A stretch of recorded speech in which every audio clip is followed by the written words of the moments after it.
you have an interest in horses and love learning more about horses, the horse industry, teaching, or even managing your own horse business, then you're in the right place. We would love you to join us on our mission, which is to improve the lives of horses around the world through the education of riders, handlers, and trainers. So get comfortable, listen in, and enjoy. Today I'd like to introduce Tonya Johnston, who's a mental skills coach. She also is an author and worked with riders all over the world. Tonya specialises in working with equestrian athletes from disciplines such as hunter-jumper, three-day eventing and dressage. And Tonya's book is called Inside Your Ride, Mental Skills for Being Happy and Successful with Your Horse. She's also got a regular podcast by the same name on the Platecast show and is supported by the Horse Radio Network. Tonya's clients range from youngsters just starting out from the pony divisions to professionals competing at an international level. She conducts mental skills training clinics throughout the country and works with high school and university equestrian teams, including the Stanford, Smith and USC equestrian teams. Tonya's presented at the US Dressage Federation and the US Eventing Federation at national conventions, as well as a national conference for Associated for Applied Sports Psychology. She's a regular column called Inside Your Ride in Practical Horseman magazine, and Tonya's a frequent contributor to Bernie Trugg's equestriancoach.com and equestrianprofessional.com. Tonya's appeared in a variety of equestrian magazines such as the Chronicle of the Horse, the Equestrian News, the Played Horse Equine Journal, iJump, Horse Showbiz, Equine Wellness, Paint Horse Journal, Riding and Hoofbeats. For 4 years, she wrote a regular column for Eventing USA, the official publication of US Eventing Association. Wow, Tonya, that's a mouthful. How are you today? I'm good. Thank you for having me. Good. Happy to have you all the way from the US, so it's wonderful to talk to you. Yeah. Now that we've got our technology problems sorted out, Tonya, if you've got a favourite quote or a quote, something that you often tell your clients, and we can talk about that. Yeah. Really it comes down to helping people recognize that focus and being aware and being present in the moment are all things that are skills, and they get better with practice. So as we know that riding is comprised of both physical and mental skills, it's really important to do homework, not just on the physical side, but also on the mental side. And that's sort of the philosophy I try to bring forward of, asking people, hey, how much of your riding do you feel is mental and how much do you feel is physical? And then, okay, of that, how much work do you do each week on the physical side? And then how much work do you do each week on the mental side? And lo and behold, though people will say it's very, very mental in their mind and how they look at their riding, they're not necessarily doing the homework and the preparation to support that.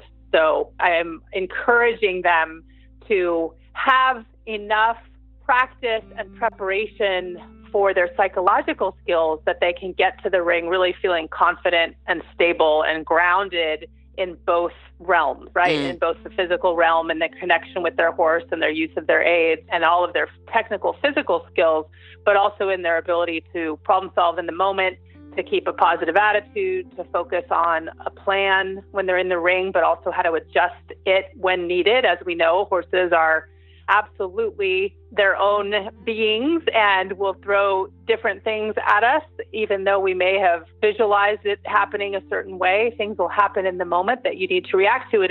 If you're present and you're relaxed and you're available and you're really listening to your horse as you go, you can make those adjustments really successfully. Right. And if you're distracted or you're thinking behind you of, a mistake you made earlier in that pattern or on that course, or you're thinking ahead to something that's going to be really challenging, you're less receptive to being able to feel what's going on underneath you in the moment. Okay. So that's what I see as my sort of core mission as far as helping people, is to build that awareness and to have tools in their toolbox to understand how to support themselves mentally. Yep.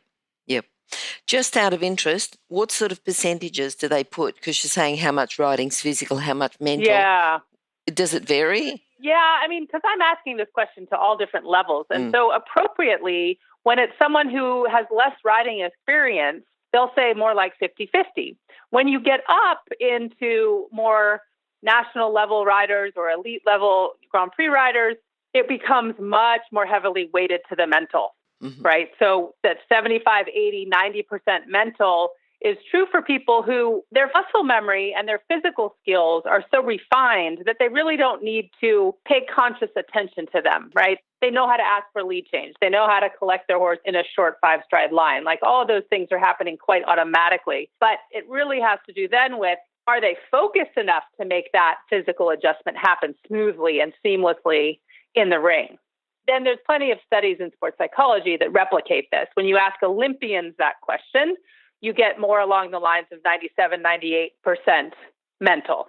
So on the day, what's going to make the difference is who's focused, who's really completely in a confident, calm, open, free kind of state mentally and physically are really synced up. That's what's going to make those smallest, because those competitions, when you're at a high level in any sport, I don't care if it's gymnastics or basketball or riding or swimming, the degrees of difference between the athletes is very small, right? Yep. You have much more proficient riders. And in our case, the horses, there's a lot of scope there. There's a lot of physical ability. And then it really comes down on the day to who's bringing their best mental game to the ring. Mm-hmm. Oh, that's good. That's good. And interesting to note that the higher level riders place more focus on the mental skills. Right. Yep. Which is where there's a lot of room, when you're starting off, sports psychology is becoming so much more accepted and just seen as a part of your team, right? It's not like, you have to have a problem to go work with a mental skills coach these days. The earlier you start recognizing that and the more tools you give yourself, the faster your physical progression can be.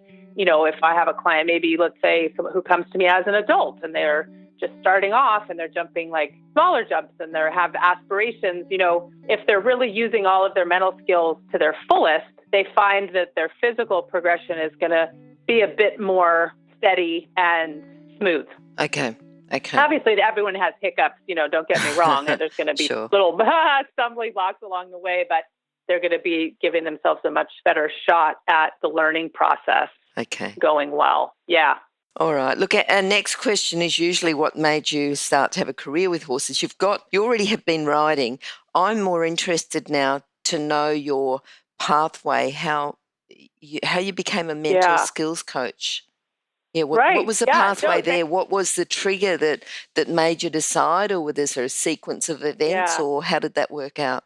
Right. So I started riding when I was very young, about 5 years old. I started regular lessons and progressed up through the levels, and as a teenager started becoming more self-aware and realized that I would really do quite well on the final day of a horse show, and usually had a kind of rocky start. Usually was showing, Friday, Saturday, Sunday at a typical horse show, and Friday would be rough, Saturday would be better, and Sunday I would just be really sort of quote unquote in the zone. And I thought, all right, why is this pattern so consistent? So it just started occurring to me a bit. And then I got interested in psychology. Just naturally at school, I took a psychology course. And in college, I was a psychology major. And the field of sports psychology then, this was late 80s, early 90s, was pretty new in respect to, I hadn't heard of it, right? And I was in college and heard about the field and was like, wow, that sounds like a really interesting fit. It has to do with helping people understand kind of what goes on for them in their sport. How do they compete their best? How do they support themselves? What kind of help is there for athletes? I was always interested in behind the scenes. Like I'd go to horse shows and actually spend more time in the warm-up ring and watching people talk to their trainers or coaches at the back gate. That always fascinated me. Anything behind the scenes was always very interesting to me in an athletic setting. But obviously riding was where I was most. So it just sort of naturally appeared. And as soon as I learned about programs, I, in college, went ahead and applied. And it just was like, oh, that's what I'm doing. So it was quite lucky in many respects. But really, my main first interest, I think it started from just wanting to understand more of why I was noticing that pattern in myself. And so there was sort of a self-curiosity that kind of drove it, I think, and just an interest, right? Yeah. And also just being interested in exceptional performance. I find that to be so thrilling and motivating to watch people maximize their potential, and always did, even, like I said, growing up, or even watching, watching the Olympics. I remember when I was like 8 years old and Nadia Comaneci and, moments like that where you see someone just absolutely nail a routine they've been working on their whole life, like little things like that I just find are so inspiring and speak to true, human potential of being in the moment and just allowing your skills to come through.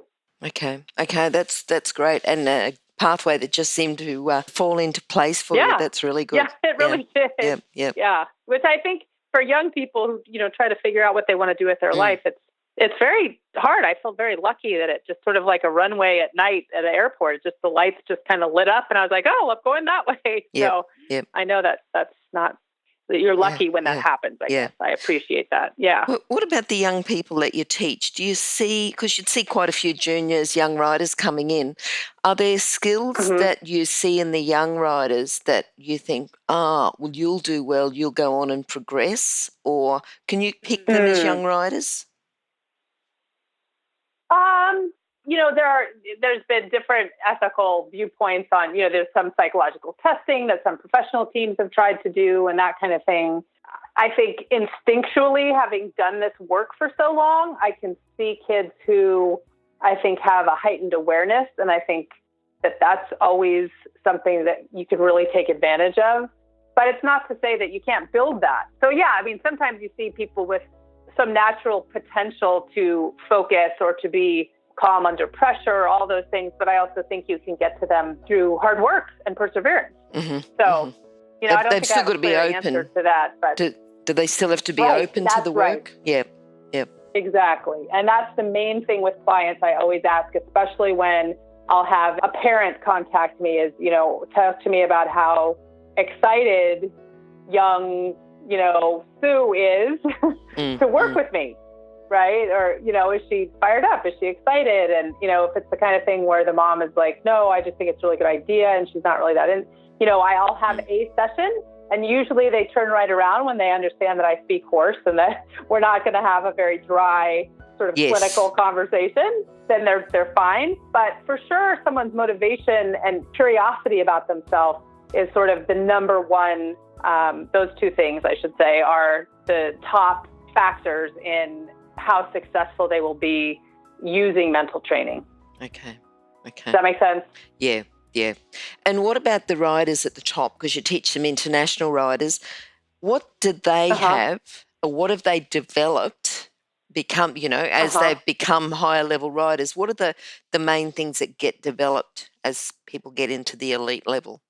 Well, one of the first things I think you notice is their ability to quickly look for solutions. So rather than getting hung up on things that maybe haven't gone well, or a mistake they made, or being frustrated at a circumstance at a show, let's say, they're quick to, okay, what can we do about that? How can I help this situation? Yes. So that they're catching mistakes, whether it's them in the ring, literally in the tack on the horse, like fixing and bringing a horse back to focus, or correcting a mistake that might have been about to happen. That really keen awareness and willingness to figure something out and dig in, I think, is one of the core things that's there. And definitely a strong sense of self and resilience, that they know, okay, it didn't work out for me today. And they, are able to sort of process what happened and move quickly on to, okay, what's tomorrow? Yep. They don't spend a whole ton of time dwelling on the negative or beating themselves up, which I do see a lot of with some of the less advanced riders, I would say, who have more emotional reactions. That's normal, right? I mean, it's not surprising. But again, it's something that you can be aware of and decide how you want to handle it.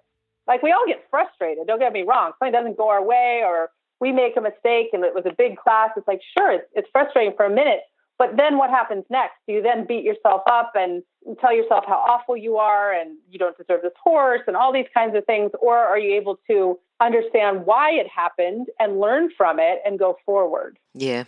No, I think that's a clear distinction there. That's good. Yeah. And what about the difference between, because you teach across a range of disciplines and a range of ages and a range of abilities and circumstances. You know, there's people who are amateurs and do it in their spare time as much as they can and fit in with their full-time job, their family, everything else.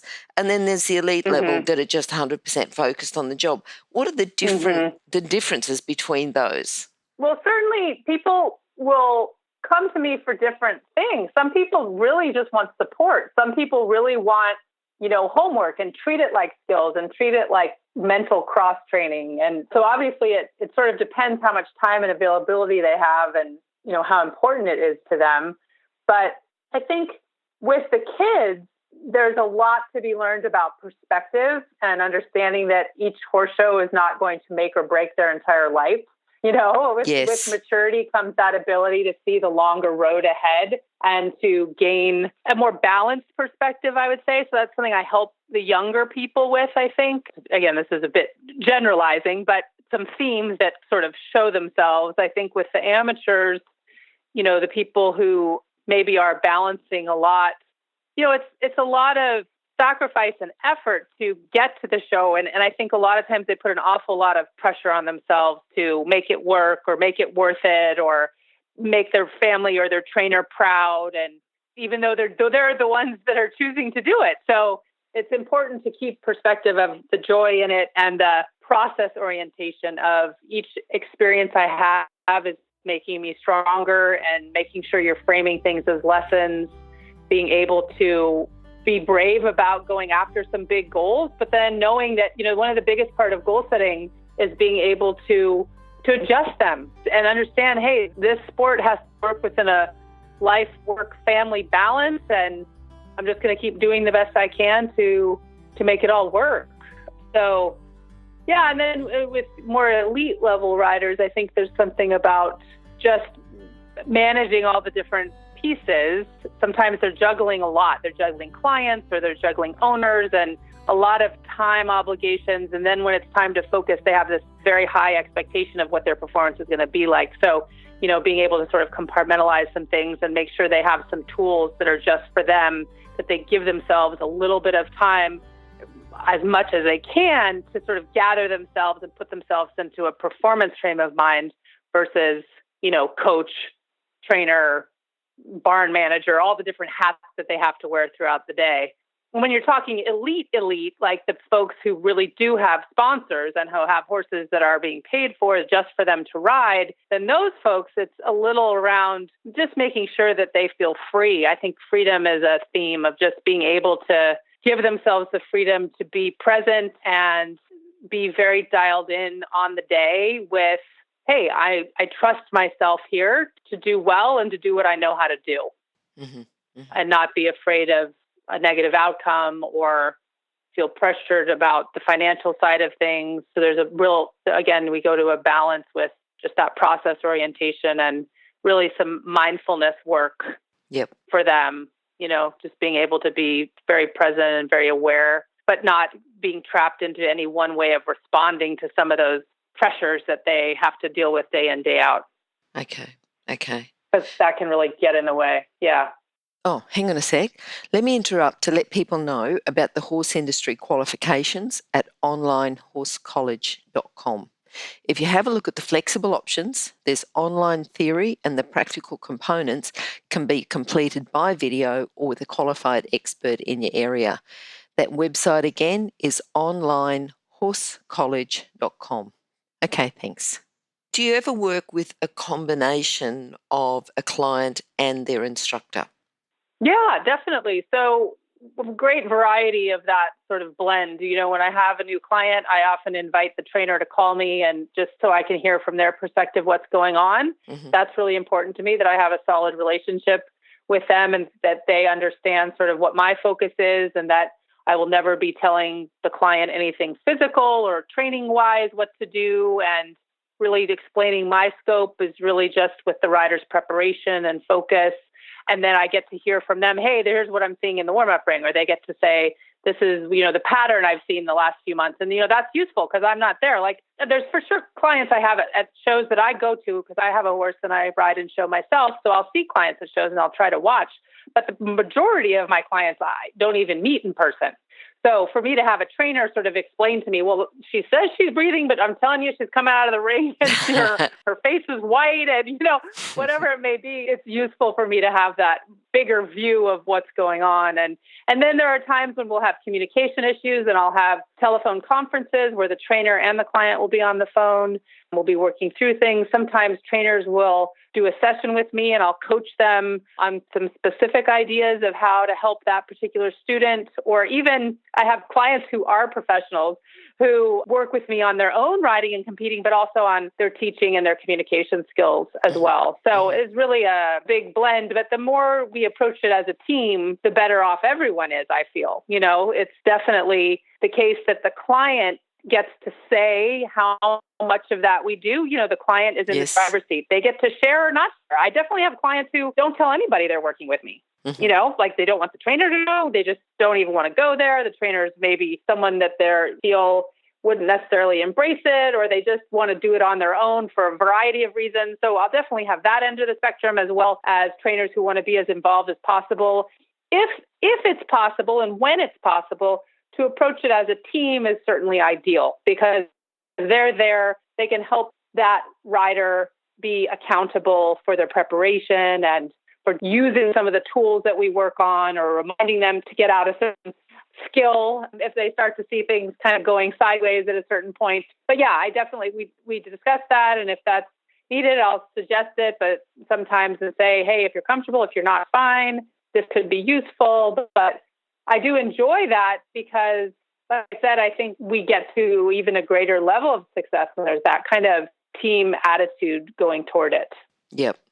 That's a fun environment. That's a fun energy that's created. There's sort of a team cohesion that happens. Even though so many people say our sport is an individual sport, it's absolutely a team sport. Yep. You and your horse are a team, and then you have your greater team. So the greater the understanding and the empathy and the patience you all have with one another, the better. And however I can help that, I always enjoy that opportunity. That's good. When you talked about that, there were a few times where you were pretty proud of what you're already doing. What's your proudest moment? Yeah, I don't know that I have one. I feel like I'm proud every time I get a text from a client and they've just accomplished something that they've been working toward, or they've turned a corner with their perspective. They might have a horse show that maybe didn't end as they wanted it to. Maybe they didn't win the class, but they feel equally as excited by some progress they made, or felt like they really supported themselves well. Those are exciting times for me, and those always make me proud to be part of their team. Yep. So I think those are lucky for me. They're sort of sprinkled throughout my calendar, and I get to enjoy that fairly regularly. So that's what I would say. I don't really think I have anything in particular that stands out as like one particular case of that. But I love hearing from folks when it's gone well and when they're proud of themselves and their effort and their use of both their physical and their mental skills.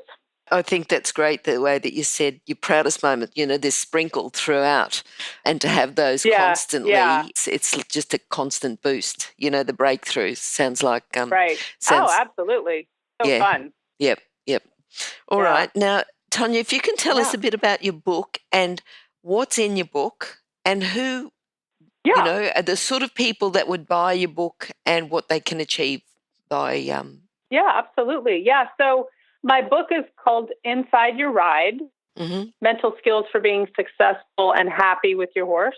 And I really wanted to have a mental skills, sports psychology book that was very conversational, very easy to pick up and read a chapter and maybe get some ideas for the lesson you're going to take later that day. So the chapter titles are things like focus or confidence or energy, things that you need to bring to the equation when you're going out and riding. So framing everything in a positive way of what you're headed toward, things that you'd like to have on board with you.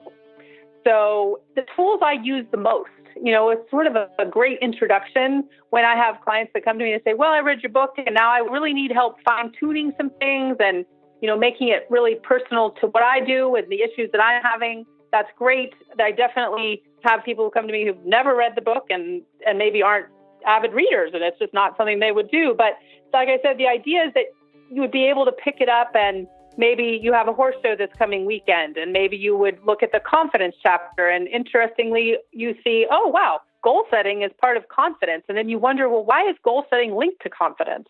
And you see, wow, okay, so it really has to do with me recognizing that as I make progress and each ride, when something's getting a little bit better, I see my effort and my intention improving my riding skill. That's exciting. That gives me confidence to know that, hey, when I focus on this, it actually improves and it actually gets better. And that's something that is then, it creates that nice positive cycle. Then you get more motivated, then you work harder, you have more success, then you're motivated again. It just creates that great energy loop. I also interviewed some top riders and trainers for dressage, eventing, and show jumping, just to show that, someone like McLean Ward, who has 2 Olympic gold medals, he started using sports psychology after his first gold medal because he realized, there's more I can do. There's a way that I can be more consistent with my mental approach.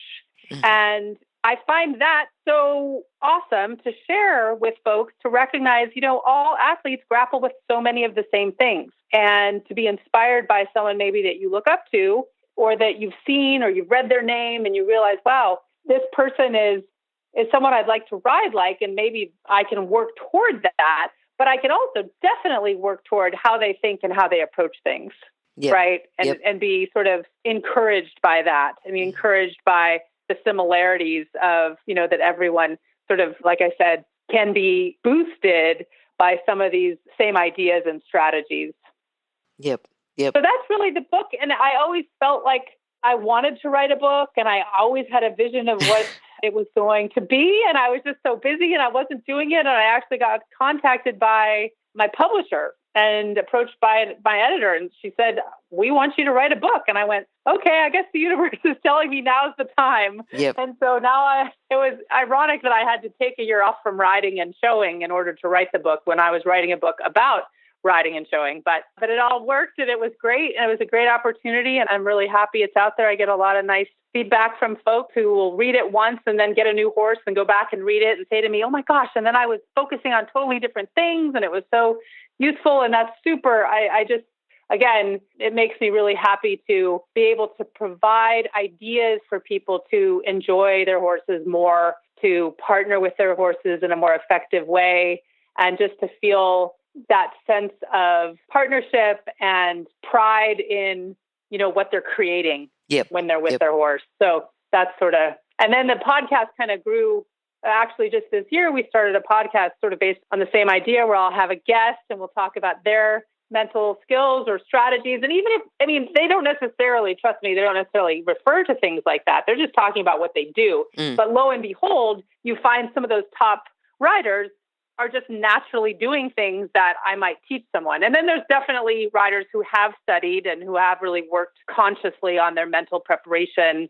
But it's inspiring, and it's always interesting for me to talk to new folks and to, like, being interviewed by you. I think podcasting is such a great, it's sort of a new frontier. Maybe it's not that new, but I think in the horse world, it's a little bit, I explain many times to people who say, well, now what's a podcast and how do I find it and what do I do? So, but I think it's great, and it's certainly useful. I've heard from lots of folks who will say, oh, I listened to your podcast when I was, driving down to the horse show. I had a 5-hour drive and I downloaded a bunch of them and listened to them. And it's just nice that it's something you can do. You don't have to sit down and have a book in front of you. So many people these days, we're all so busy and we're multitasking, and being able to listen is certainly an advantage.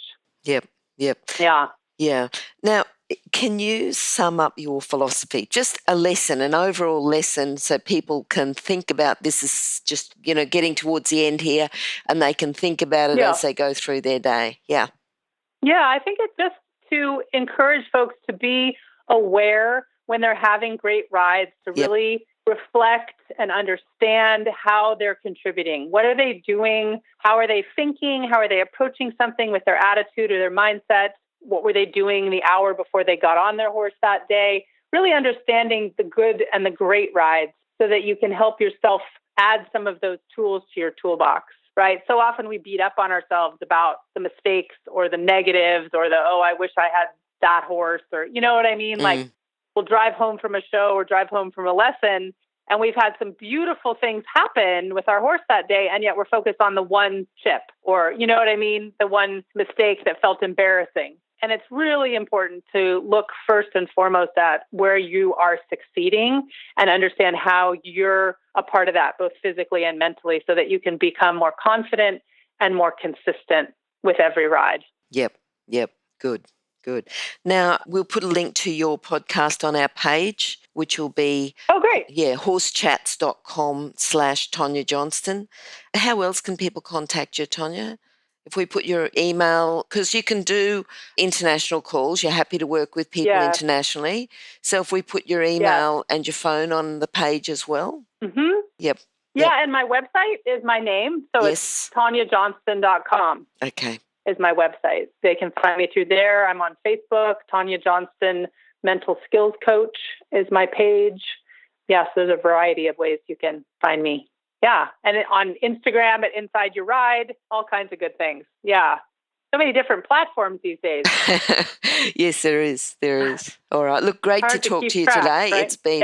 It's been very good for people to just know and have a bit of direction and guidance as far as the mental skills goes. You know, they know there, and just the interesting to know, you know, the percentage of mental skills that's required. It's not just get on, ride, be a good rider, but there's a bit more to it than that. Yeah, especially as you get onto the elite level. Yeah. All right. Thanks very much. Absolutely. Great to hear from you. All right. Bye. Thank you. Thanks for having me. Okay. Bye-bye now.